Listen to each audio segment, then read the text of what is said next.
কথা নাই, বার্তা নাই, হাসছেন কেন? বলে জাহিলি যুগে এমন কিছু নির্বোধের মতো কাজ আমরা করতাম, ওগুলো মনে করলে হাসি আসে। কি করতেন বলবো? আমি যে এবারটা বলবো, জনগণ তো মনে রাখবে না, আমার আলেম ভাইরা হৃদয়ে গেঁথে ফেলবেন। হৃদয়ে গেঁথে ফেলবেন না, জেহেনে গেঁথে ফেলবেন। ঠিক আছে? ওমর বললেন, কুন্না ফিল জাহিলিয়াতি নাসনাউ সামাম বিল আজওয়া থুম্মা নাকুলুহু।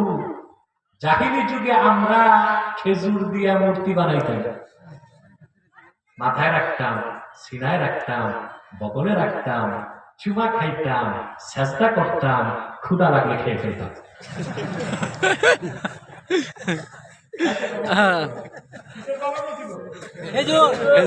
আর ভাই হিন্দুরা তো খাইতে পারে না, মাটি দিয়া বানায়। ওরা যদি আটা সুজি দিয়া বানাইতো, ওদেরকে পরামর্শ দিয়েছি, ওরা কি আমার তো শুনবে? এমনি তো খেপে আছে। আমরা কত নির্ভর, আমরাই সংবিধান বানাই, আমরাই ঈমান আনি, আবার আমরাই খেয়ে ফেলি। আচ্ছা, তোমার কথাটা আমার মনে পড়ে হাদিস শরীফ পড়ার পর। যখনই সংবিধানের কথা আসে, হযরত ওমরের সেই কথাটা আমার মনে পড়ে। হযরত ওমর বলেছেন, আমরা খেজুর দিয়ে মূর্তি বানাইতাম, ক্ষুধা লাগলে খেয়ে ফেলতাম। আর আমরা ১,০০০ বছর পরে আমরা জনগণ সার্বভৌমত্বের মালিক, এই শিরকি আকীদা পোষণ করে আমরাই সংবিধান বানাই। শপথ বাক্য পাঠ করার দিন সংসদে আমরা ঈমান আনি সংবিধানের উপর, আবার সময় মতো আমরাই সংবিধান খেয়ে ফেলি। শিরকে বাদ দিয়া আমাদের তাওহীদের ভিত্তিতে রাজনীতি করতে হবে। লাহু মা ফিস সামাওয়াতি ওয়া মা ফিল আরদ। আকাশ ও জমিনের মালিকানা কার? আল্লাহ। মুসলমান ঈমানি আওয়াজে বলো, সার্বভৌমত্বের মালিক কে?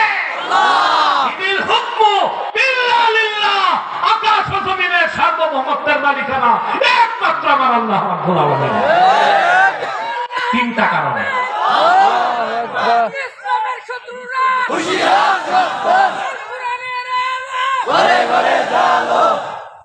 তিনটা কারণে মুলকান খালকান আবিদান। আকাশ ও জমিনের রাজত্ব কার? আল্লাহ।